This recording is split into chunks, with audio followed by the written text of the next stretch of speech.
दिया हुआ है एक मैट्रिक्स का, ठीक है ना।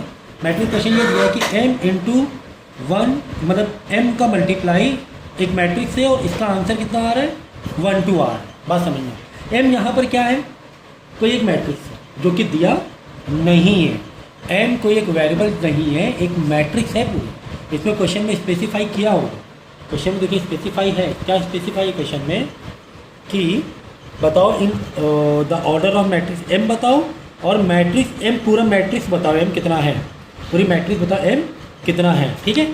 समझ में आ गया। तो यहाँ पर कोई एक मैट्रिक्स छुपी हुई है कुल मिला के बात में, और वो मैट्रिक्स ही हमें पूरी बतानी, ऑर्डर तो बताना ही बताना है लेकिन पूरी मैट्रिक्स भी बतानी है। अच्छा, मैट्रिक्स में जब मैंने मल्टीप्लाई सिखाया था तो मैंने आपसे क्या कहा था, देखो यह ऑर्डर क्या है 2x2 का ऑर्डर है, 2 रो 2 कॉलम, ये तो ठीक है 2x2 का ऑर्डर है। जब मैंने आपको मैट्रिक्स सिखाया था तो मैंने क्या कहा था कि दो मैट्रिक्स में मल्टीप्लाई कब पॉसिबल है, दो मैट्रिक्स में जब मल्टीप्लाई कब पॉसिबल है, जब मल्टीप्लाई करो तो इसका पहला नंबर और इसके ऑर्डर का आखिरी नंबर क्या हो, सेम है ना। यहाँ पे क्या हो, सेम, मतलब यहाँ पे हमें दो मैट्रिक्स रखनी है, समझो m में कोई दो मैट्रिक्स, मतलब मैट्रिक्स का एक ऑर्डर है a b, तो यहाँ तो हमें दिख रहा है 2x2 की, तो यहाँ नहीं दिखाई दे रहा है, तो यहाँ पे हमने क्या मान लिया मैट्रिक्स ऑर्डर m का a क्रॉस b, ठीक है ना। हमने क्या मान लिया a क्रॉस b, डोर बंद कर सकते, ठीक है ना।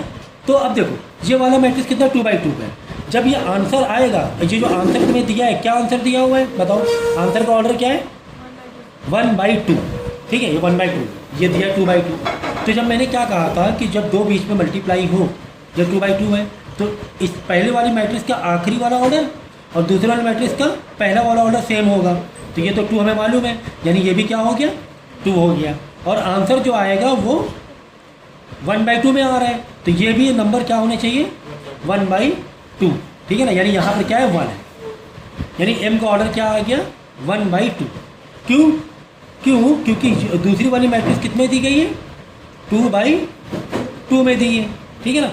तो ये नंबर पहला नंबर आखिरी नंबर सेम, यानी मल्टीप्लाई पॉसिबल है, और आंसर किस में आना चाहिए 1/2 में, पहला वाला और आखिरी वाला इधर का, और देखो आंसर 1/2 में तो है ही, यहीं तक हमें पता चला कि ये 1 है क्योंकि ये 1/2 था। देखो 1/2 ये जब मल्टीप्लाई हमने सिखाया तभी आपको ऑर्डर का मतलब बताया था कि मल्टीप्लाई कब पॉसिबल है, जब दो मैट्रिक्स में पहली वाली मैट्रिक्स का आखिरी और मतलब कॉलम और दूसरे वाली मैट्रिक्स का रो, ये दोनों क्या होनी चाहिए सेम होनी चाहिए। देखो पहला नंबर इधर का आखिरी नंबर, इसका पहला नंबर 2/2 सेम आ रहा है, हाँ। तो ये चीज़ पता कैसे चली, ये हमें पता कैसे चला भाई, ये तो बताया गया कि मल्टीप्लाई करके आंसर है, यानी मल्टीप्लाई पॉसिबल है, ये तो पहले क्योंकि आंसर ही दे दिया गया, मतलब मल्टीप्लाई पॉसिबल था, यानी ये 2 है तो यहाँ पर भी नंबर क्या आना चाहिए 2 आना चाहिए, ठीक है ना, क्योंकि ये 2 है तो ये भी 2 आना चाहिए। अब यहाँ क्या होना चाहिए, अब ये देख लो आंसर किस में आ रहा है 1/2 में आ रहा है, तो 1/2, ये अगर 2 है तो ये वाला 1 होगा, यानी m में 1/2 वाला मैट्रिक्स है। तो m में हम क्या मान लेंगे 1/2 के लिए PQ मान लें, क्या मैट्रिक्स मान लें PQ, 1/2 है कि नहीं, पहली एक रो दो, पहले रो गिनते बाद में कॉलम, 1/2 हो गया, इनटू ये वाली मैट्रिक्स क्या चाहिए 1 1 0 2, करेक्ट, इज इक्वल टू 1 2। हमें आंसर क्या चाहिए कुल मिला के PQ चाहिए, कुल मिला के हमें चाहिए क्या PQ चाहिए, समझिए। PQ हमने 1/2 में रख लिया भाई, देखो एक रो 2 कॉलम, तो हमने लेट कर लिया, यहाँ पर P है यहाँ पर Q है, करेक्ट, ये हमने लेट कर लिया। अब हम क्या करेंगे मल्टीप्लाई करेंगे भाई, P का मल्टीप्लाई 1 से और Q का मल्टीप्लाई 0 से, है ना, इधर का ऐसे चलते हैं इधर का ऐसे चलते हैं, P into 1 plus Q into 0, ठीक है। अब यहाँ पे दिया है क्या नीचे, नहीं, अब आगे हमें इससे मल्टीप्लाई करना होता है, ठीक है ना। तो हम क्या करेंगे भाई, देखो एक बार ऐसे लेंगे इससे और इससे, है ना, वापस P से मल्टीप्लाई करेंगे लेकिन किससे आगे वाले, तो 1 से, P इंटू 1 फिर Q का मल्टीप्लाई 2 से, प्लस करके Q का मल्टीप्लाई Q से, यहाँ क्या है 1 2 चल ही रहा है, ये आंसर दिया P into 1 P, Q into 0 तो 0 हो जाएगा, यानी आंसर इधर P आ जाएगा। और यहाँ पे देखो P into 1 P, P into 1 P और Q इंटू 2 2Q, प्लस का 2Q, क्योंकि आपस में प्लस नहीं हो पाएंगे, करेक्ट ना, P into 1 P 2 into Q 2Q, hello, ठीक है। यानी क्या चल रहा है 1, अब तो यहाँ से समझ गया होगा क्या P इक्वल टू क्या है, इसका पहले में इसके बराबर, P इक्वल टू 1 आ गया, और P plus 2Q is equal to क्या आ गया, Q आ गया। P तो हमें मालूम 1 है, तो 1 plus 2Q is equal to 1 उधर जाके माइनस होगा, Q आ जाएगा 1/2, 2 उधर जाके डिवाइड होगा, P इधर जाके माइनस होगा, 2 माइनस 1 तो 1 आया, 2Q इज इक्वल टू 1, तो 2 उधर जाके डिवाइड हो जाएगी, तो Q की वैल्यू क्या आ जाएगी 1/2। तो मिल गया हमें, तो क्या मिल गया मैट्रिक्स, M जो मैट्रिक्स मिली है वो मिली है 1 1/2, यही मिली ना। अब आई बात समझ में। तो इस टाइप के क्वेश्चन को ऐसे हमें सॉल्व करना है, ठीक है। आपको मैट्रिक्स आ रहा है ना।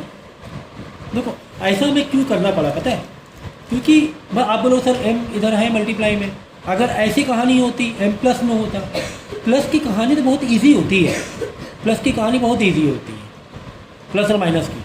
भाई इधर प्लस में उधर जा क्या हो जाएगा माइनस, प्लस और माइनस में एलिमेंट टू एलिमेंट टारगेट होता है, ये तो वहाँ जाके माइनस होगा, है ना। तो इक्वल टू करके 2 5 3 6 माइनस हो गया 1 1 0 2, यानी 2 का माइनस 1 से हो जाएगा, 3 का माइनस ये वाले 1 से हो जाएगा, 5 का माइनस 0 से हो जाएगा, 6 का माइनस 2 से। वो दिक्कत नहीं है, माइनस प्लस में दिक्कत नहीं है, और m आराम से आंसर आ जाएगा। लेकिन यहाँ पर m और इसके बीच में मल्टीप्लाई, यानी ये वाली मैट्रिक्स अगर तुम वैसे सॉल्व करते m को एक तरफ रख के, तो वहाँ जाके मैट्रिक्स क्या होती, डिवाइड होती। एक तो इतने मुश्किल में हमने मल्टीप्लाई सीखा है अलग ही तरीके से, multiply element to element multiply नहीं है, एक अलग तरीके से। अब डिवाइड कहाँ से सीखने बैठेंगे, है ना। इतनी मुश्किल में मल्टीप्लाई सीख पाएँ, अब वहाँ जाके उसको डिवाइड करो तो दो मैट्रिक्स में जो डिवाइड करना वो काफ़ी ज़्यादा कॉम्प्लिकेटेड हो जाएगा, इसलिए m में हमने लेट करना पड़ता है कि यार कौन सी मैट्रिक्स है, वो ऑर्डर निकालो, उस ऑर्डर में PQ या जो भी है PQRS जो भी है वो ऑर्डर को तुम्हें सेट करना पड़ेगा, तुम्हें ऑर्डर निकालना पड़ेगा। बाद में तुम्हें पहले मल्टीप्लाई ही करना पड़ेगा, क्योंकि आपने दो मैट्रिक्स में मल्टीप्लाई सीखा है, डिवाइड नहीं सीखा।